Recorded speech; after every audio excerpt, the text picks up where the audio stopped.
Woe to Ariel, the city where David dwelt! Add ye year to year, let them kill sacrifices. Yet I will distress Ariel, and there shall be heaviness and sorrow, and it shall be unto me as Ariel. And I will camp against thee round about, and will lay siege against thee with a mount, and I will raise forts against thee.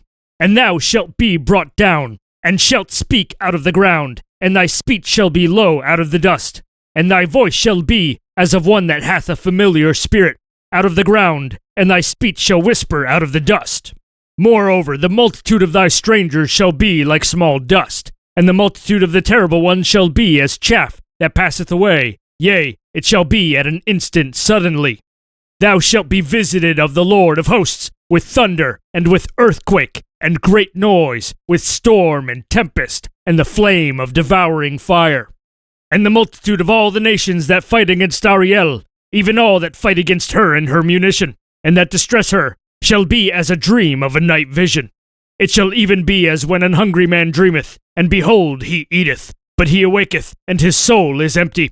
Or as when a thirsty man dreameth, and behold, he drinketh, but he awaketh, and behold, he is faint, and his soul hath appetite.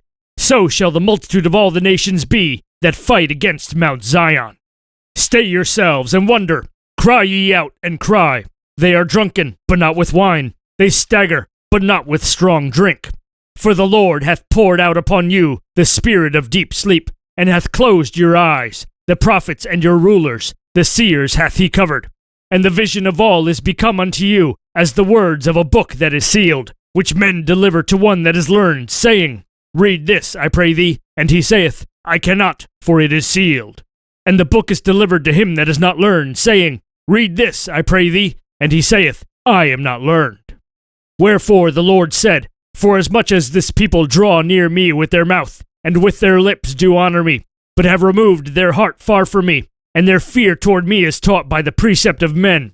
Therefore, behold, I will proceed to do a marvelous work among this people, even a marvelous work and a wonder. For the wisdom of their wise men shall perish, and the understanding of their prudent men shall be hid. Woe unto them that seek deep to hide their counsel from the Lord, and their works are in the dark, and they say, Who seeth us? And who knoweth us? Surely your turning of things upside down shall be esteemed as the potter's clay. For shall the work say of him that made it, He made me not? Or shall the thing framed say of him that framed it, He had no understanding? Is it not yet a very little while, and Lebanon shall be turned into a fruitful field, and the fruitful field shall be esteemed as a forest? And in that day shall the deaf hear the words of the book, and the eyes of the blind shall see out of obscurity and out of darkness. The meek also shall increase their joy in the Lord, and the poor among men shall rejoice in the Holy One of Israel. For the terrible one is brought to naught, and the scorner is consumed, and all that watch for iniquity are cut off, that make a man an offender for a word, and lay a snare for him that reproveth in the gate, and turn aside the just for a thing of naught. Therefore thus saith the Lord, who redeemed Abraham, concerning the house of Jacob, Jacob shall not now be ashamed, neither shall his face now wax pale. But when he seeth his children, the work of mine hands, in the midst of him, they shall sanctify my name, and sanctify the Holy One of Jacob, and shall fear the God of Israel. They also that erred in spirit shall come to understanding, and they that murmured shall learn doctrine.